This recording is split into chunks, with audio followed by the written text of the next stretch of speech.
नमस्कार, city post में आपका स्वागत है। मैं हूं श्रीकांत प्रत्युष। आपको सबसे पहले खबर हमने ही दिखाई थी कि रामा सिंह आरजेडी में शामिल होने वाले हैं। रामा सिंह आरजेडी में शामिल होने से पहले सिटी पोस्ट के साथ खास बातचीत में रघुवंश प्रसाद सिंह को आड़े हाथ लिया था और उसके बाद रघुवंश बाबू आपे से बाहर हो गए थे और पार्टी के राष्ट्रीय उपाध्यक्ष पद से इस्तीफा दे दिया था। उसी समय ये तय हो गया था कि अब रघुवंश बाबू कोई बड़ा फैसला लेने वाले हैं। उस समय वो कोरोना से पीड़ित थे, पटना के एम्स अस्पताल में उनका इलाज चल रहा था और लगातार उनके संपर्क में पीएमओ के अधिकारी थे, पीएम थे और सीएमओ और सीएम के अधिकारी थे। लगातार उनका हालचाल ले रहे थे और उनके समर्थक कह रहे थे कि सबसे ज़्यादा ख्याल उनका नीतीश कुमार ने रखा है और पीएम मोदी ने रखा है। तो अब ये बयान का मतलब क्या था, आप समझ में आने लगा है। दरअसल अब मानकर चलिए कि रघुवंश प्रसाद सिंह अब आरजेडी में रहने वाले नहीं हैं। अब उनका जेडीयू में जाना तय हो गया है। वैसे कांग्रेस पार्टी के साथ भी वो जा सकते हैं, कांग्रेस पार्टी के नेताओं की भी नज़र उन पर टिकी हुई है, लेकिन कांग्रेस या जेडीयू में से किसी में जरूर जाएंगे, आरजेडी में नहीं रहेंगे। क्योंकि पार्टी छोड़ने के खबर पर सबसे पहले मुहर तो तेज प्रताप यादव ने लगाई थी। उन्होंने कहा था कि आरजेडी समुद्र है और रघुवंश बाबू एक लोटा पानी भर हैं, तो एक लोटा पानी निकल जाने से समुद्र खाली नहीं होता। इसका मतलब साफ था कि मानकर आरजेडी के नेता चल रहे हैं कि रघुवंश बाबू अब आरजेडी में रहने वाले नहीं हैं। दरअसल तेजस्वी यादव गए थे दिल्ली, उनसे मिलने, उनको मनाने की कोशिश भी की, लेकिन रघुवंश बाबू तैयार नहीं हुए। अब कल पटना पहुंचेंगे और किसी भी समय पार्टी छोड़ने का ऐलान कर सकते हैं। इस बीच रामा सिंह ने बड़ा बयान दिया है। रामा सिंह ने कहा है कि 29 तारीख को वो आरजेडी में शामिल होंगे। आरजेडी के बड़े नेताओं से उनकी बातचीत हो गई है।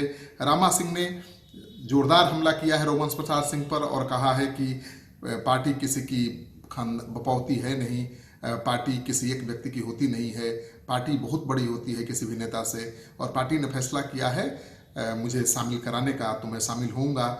उन्होंने कहा कि रघुवंश बाबू का क्या योगदान है आरजेडी में उन्हें नहीं पता है और रघुवंश बाबू कितने काम के हैं आरजेडी के लिए ये भी उनको पता नहीं है, लेकिन इतना जरूर पता है कि उन्होंने ही रघुवंश बाबू को बार बार हराया है, उनको शिकस्त दी है। उन्होंने कहा कि आज की राजनीति में रघुवंश बाबू के दिन लद गए हैं। रघुवंश बाबू अब किसी काम के नहीं हैं। पार्टी में रहना है तो रहें, जाना है तो जाएं, लेकिन मैं 29 अगस्त को आरजेडी में शामिल हो जाऊंगा। तो अब माना जा रहा है कि 29 अगस्त को रामा सिंह आरजेडी में एंट्री पा लेंगे और रघुवंश बाबू आरजेडी को छोड़ देंगे। रामा सिंह ने कहा कि उनको पता नहीं है कि दुश्मनी की क्या वजह है।